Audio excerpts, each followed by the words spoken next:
I really blame feminism for the state of our dating culture right now. And let me explain. After second wave feminism, we saw a lot of these traditional gender norms break down where women did not want to be treated in that way. And instead, they wanted to be treated more like men. Then you get into hookup culture, where it's like there's none of this courting thing instead and men chasing after you and that you're a prize to win.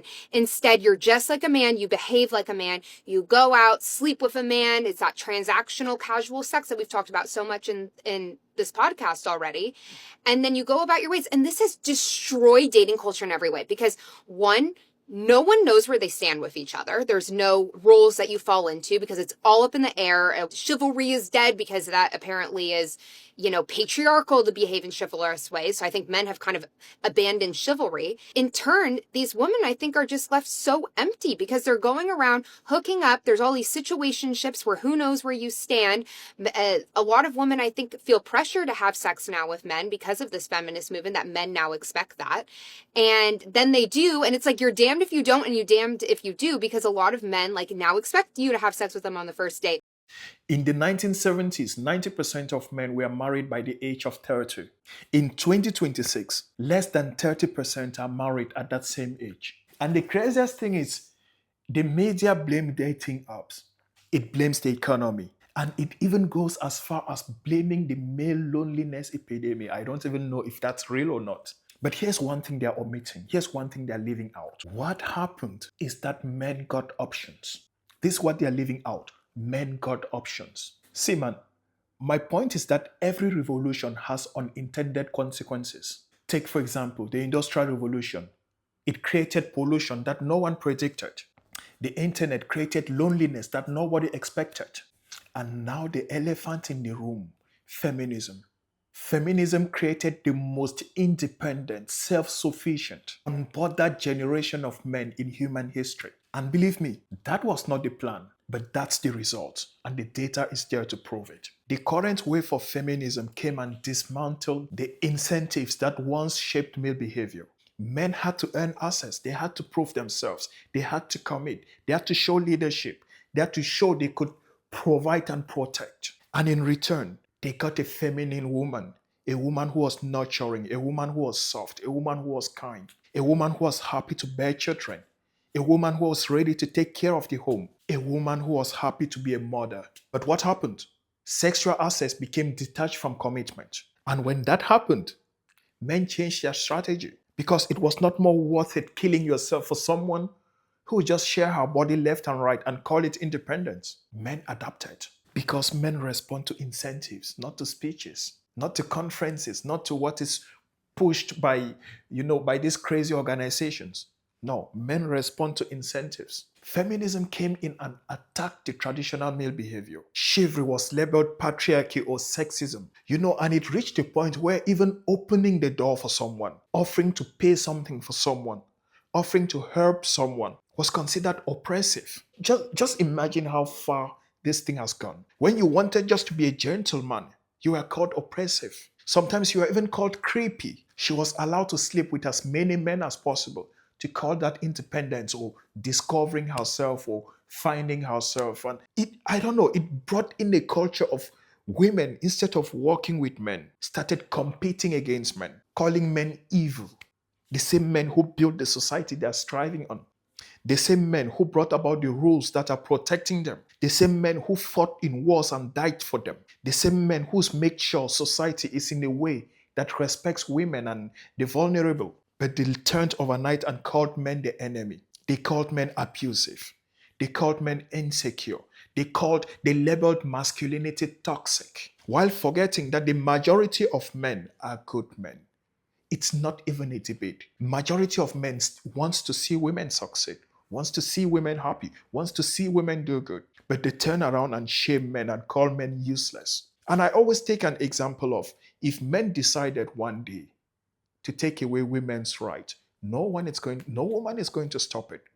And there's a clean and clear example. We saw it in Afghanistan a few years ago. When the Taliban took over Kabul, every woman went back to the kitchen. Girls were prevented. Up till now, girls are prevented from going to school because the bad guys took over. And in the Western society, they keep shaming men, telling men how they are oppressive, forgetting that majority of men who are running society, who keep society running, who keep the bad guys away, are all good men.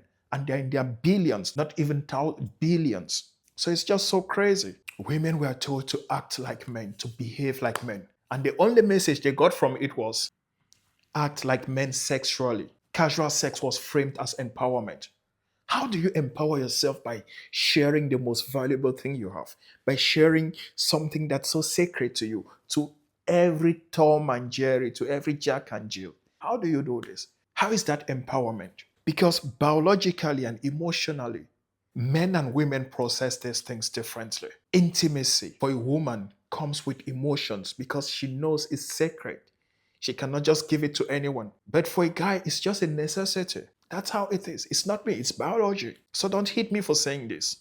And the craziest thing is that when outcomes become negative, like we are seeing now, men are blamed again for adapting.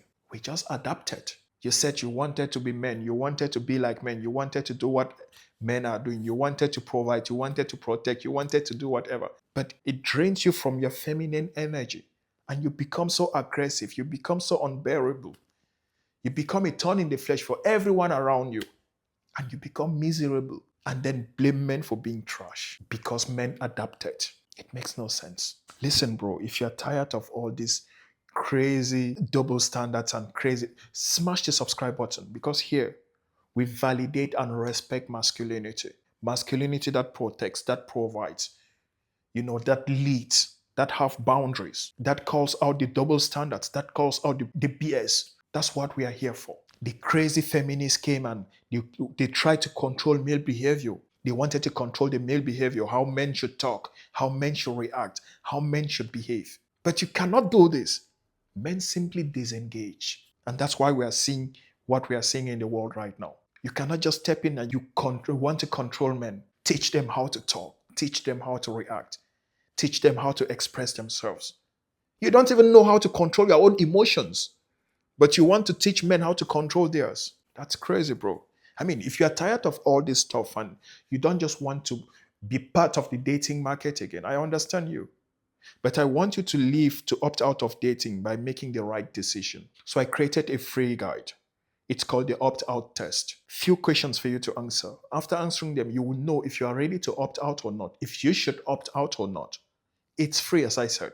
The link is on the description of this video and on the first comment below. You have data to make the right decision. But whether you're opting out or not, I want you to do something, bro. Never forget this. Focus on yourself. You should be your priority. Don't allow anyone to shame your masculinity. Don't allow anyone to choose how you talk, how you express yourself. And always remember, as a man, you become valuable by creating value. And the best value you can create is making yourself valuable. Build yourself. Work on your finances. Work on your body. Work on your fitness. Work on your mental strength. Work on your social awareness, on your social cues. Work on your competence. Work on your confidence. That's what matters. Because when you do this, you start finding people who align with your mission. And that's how you win. The truth no one wants to talk about is that feminism did not liberate women. It liberated men and it trapped women. Because when you watch women talk, even the successful ones, they will tell you, I have my money, I have my house, I have what, but I still need a man.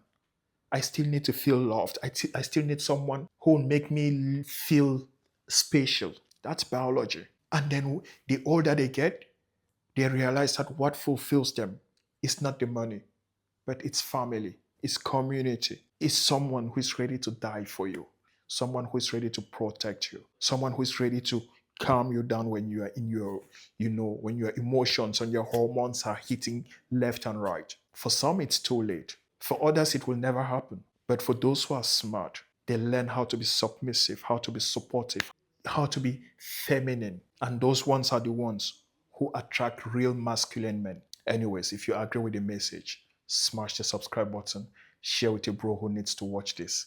See you in the next one. Copy that.